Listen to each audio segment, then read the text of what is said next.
The house, this is something that it can be rebuilt. Obviously, we can't get my mom back.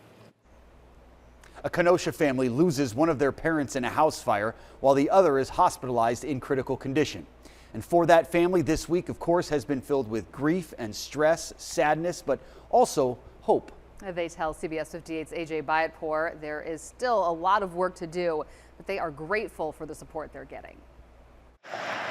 Firemen had to move everything around. David Gasser salvages what he can from his childhood home.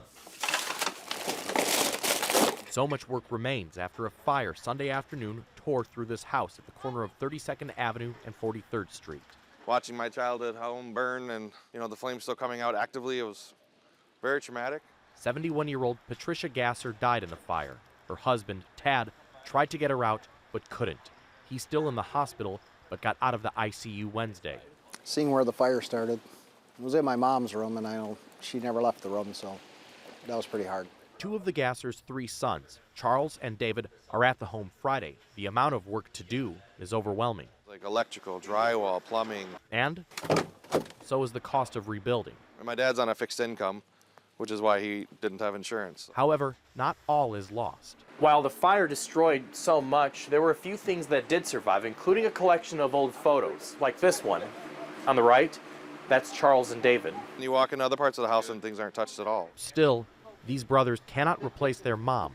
You wanted cookies, she was there for you. Everybody knows you're going to get a lot of them. Their heart also aches for their dad.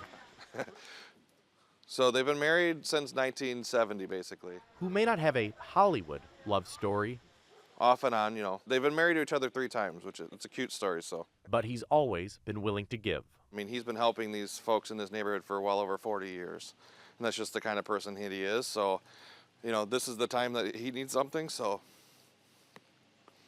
if we can give back anything, that'd be great. I thank everybody for helping us. Tad himself briefly speaks from the hospital. All the dummy and didn't have insurance, and everybody that helps us, God bless you. His pain is still raw, both physically and emotionally. I miss my wife. We know. I miss my wife already. Whatever comes next, this family will do it together. In Kenosha, AJ Bayatpour, CBS 58 News. The family has set up a GoFundMe to help with funeral and medical expenses. You can find that link in AJ's story on CBS58.com.